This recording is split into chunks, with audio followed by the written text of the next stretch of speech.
Okay, so I wanted to talk about my 5-MeO DMT experience. It was my biggest breakthrough, hardest journey, most intense in its own way. So we're back on the Native American ground, or sacred ground, whatever you want to call it.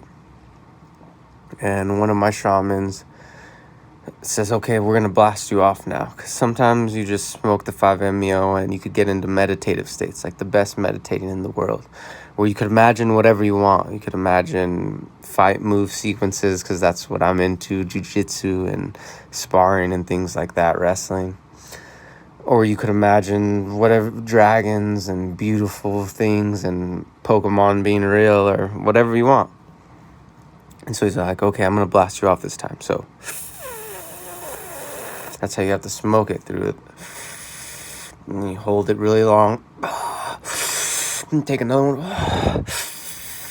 And take another one, and as much as you can, and hold it. And as I'm holding it for the last hit, the world crystallizes.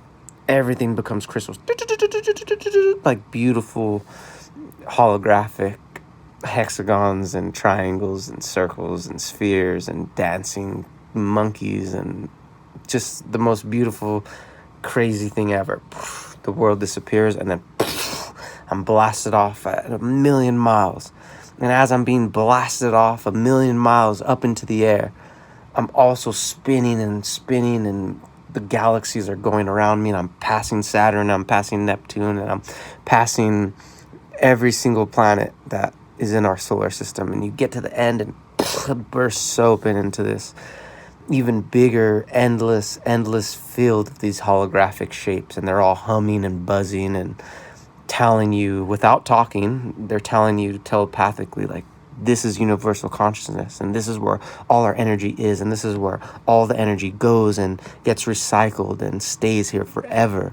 And what you're in is just a simulation, and this is what the fuel is behind everything, everyone's spirit. And so as I'm having this experience, a man by the name of Kyle Kingsbury got me into this type of medicine, and also Aubrey Marcus, because we watched his videos on the subject matter. And so as I'm there, they're all staring at me. Kyle Kingsbury, Aubrey Marcus, and my mother, and all of these important people in my life, all my family. And they're all saying, you got here, what are you going to do with it now? You got to the end, this is the end, what are you going to do with it? And I'm kind of confused by it. And then all of a sudden, I see the room where I was molested in, and I see the strange face on the person who molested me. I see their face, and I start having to get molested again. And then all of a sudden, everyone's naked, and everyone starts molesting me. That's important in my family, and it's hard, and it's scary, and it's gruesome. And then I start almost feeling bad for myself, and then all of a sudden, God or 5-MeO or my higher self said, hey, quit crying. Look what's happening. This is way bigger than you. And I was transported to this dark realm where there was this huge demon.